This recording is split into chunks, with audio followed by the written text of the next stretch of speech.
Let me tell you about a hard question that I got over the weekend. A friend challenged me about my position on these campus protests, which I think are breaking the rule of law in many cases, and why my view here is different than my view on the Canadian truckers who disrupted traffic to protest COVID-19 policies a couple of years ago. And it was a good question. It goes to the heart of what we think about civil disobedience and the expression of opinions. Here's why I'm against what you're seeing at places like Columbia to UCLA. You're free to express your own opinion, but you're not free to break the law as you do it. We need to enforce the rule of law when other students cannot attend their classes. I do think it is an appropriate behavior once you've been warned, once you've been able to publicly express your opinion, no matter whether or not somebody else agrees with it. You got to express your opinion. You then have to actually respect the laws that allow other people to exercise their own freedoms.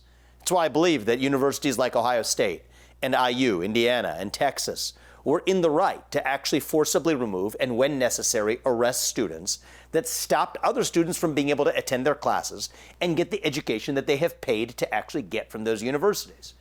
But that still leaves the question of Canadian truckers who blocked highways in protest of COVID-19 policies and vaccine policies, to whom I've actually offered a lot of complimentary praise.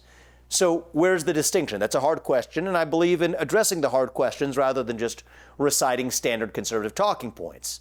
So let's get to the heart of that.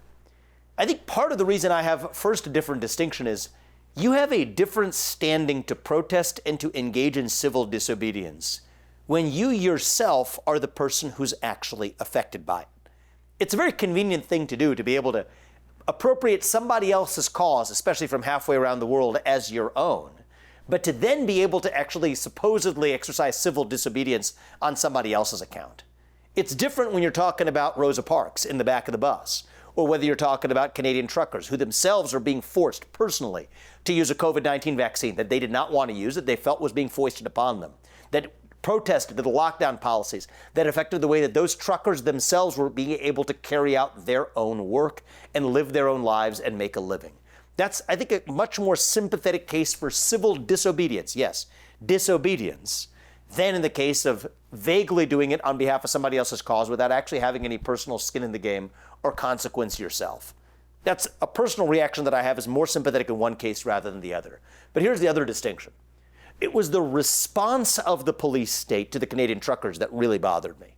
If somebody's blocking a highway or somebody's blocking a college campus, I do think that law enforcement authorities are in the right to actually remove them from the areas they're blockading so that other people are able to continue freely living their lives. That is different from using backdoor mechanisms that shouldn't be used in that context. Debanking those Canadian truckers, I think I had a major problem with that. And I think I would have an equal problem if these protesters, even on the grounds of Columbia or UCLA or elsewhere, were debanked, were unable to access the dollars in their bank accounts or had those dollars in their bank account wiped clean. The inability to participate in credit card transactions. That's a punishment of the wrong kind. It doesn't relate to the actual act of civil disobedience itself. Arresting them and removing them from a campus so that somebody else is able to go to their class, that is an action of the right kind. But you can't use backdoor mechanisms that weaponize supposedly neutral terrain, like our financial system, to do it. So that's my answer. Two reasons why is the Canadian truckers were directly affected themselves. And even though police would have been in the right to remove them physically from those highways, they were in the wrong to use the surveillance state and the weaponization of the financial system to penalize them through the back door. I think that's the principled answer. And especially in challenging moments, we got to check ourselves to say, if we're free speech absolutists, how do we actually feel when the same shoe fits the other foot? I'm glad my friend challenged me. And I think it's important that we look ourselves in the mirror and answer why we actually adopt the policies that we do.